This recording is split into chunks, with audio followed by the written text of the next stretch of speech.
Hello, Tim from Fair Play Now on the 22nd of January 2023. No video from me yesterday because I was on a certain London excursion. Now, you've probably seen the highlighted footage I did of that already. I put it up on here a few hours ago. I will be doing the full footage of all the speakers with their complete speeches. I had to edit the stuff going onto this platform quite heavily, and also I just wanted to really do the highlights, keep it sort of around 15 minutes, but there is a lot more, and when that's ready I'll mention it in the upcoming video in the next day or two, and then you can go along and watch it. So it'll be well worth doing because they said a lot more than what I was able to do, put into my video that I've already done. But on the way up there, I went up on the train. I got to Blackfriars Station because from there I just needed to do a fairly short London Underground tube trip to Oxford Circus and then to Portland Place.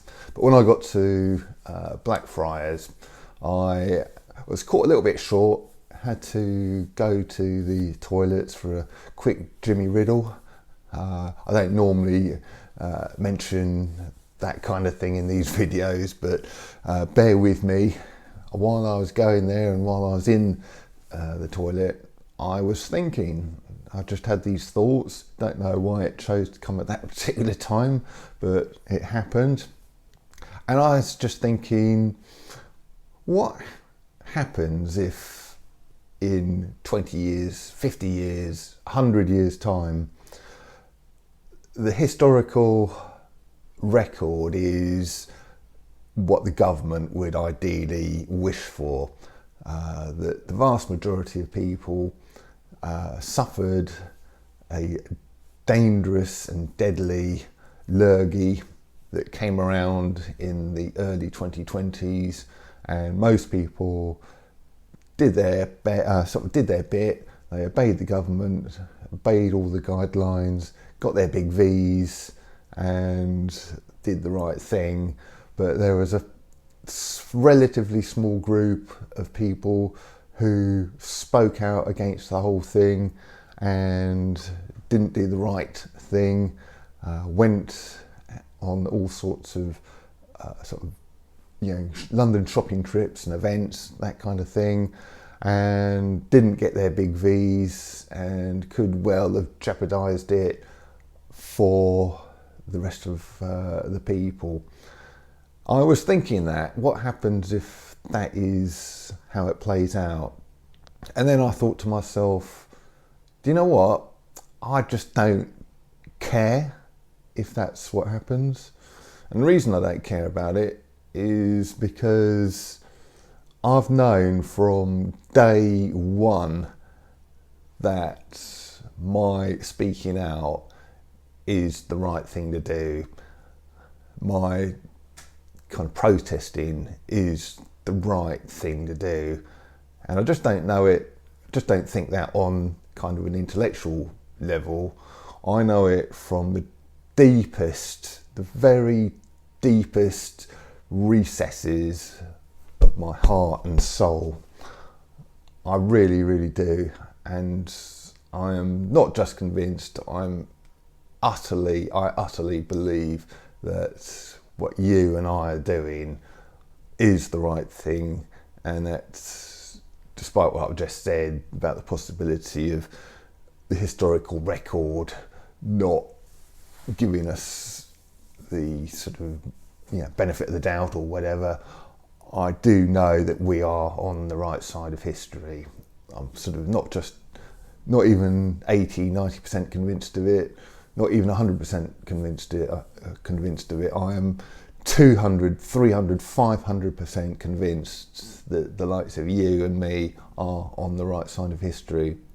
And the event yesterday, when I was sort of standing there filming all of those victims and their stories and hearing all of the other speakers as well, and talking to people as I was just sort of milling around and at the event generally, just convinced me of that even more. If such a thing is even possible, even if it was possible for me to be convinced even more, I am definitely 100% convinced that we are right. You only have to watch some of these testimonies from these people who were brave enough to stand up there and speak their truths.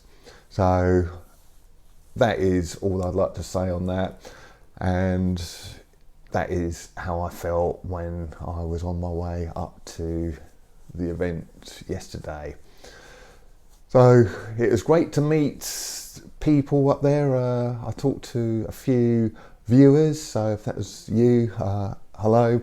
I missed out on speaking to one or two others who I sort of know was there, but I didn't get a chance to speak to them, really because the numbers were so brilliant.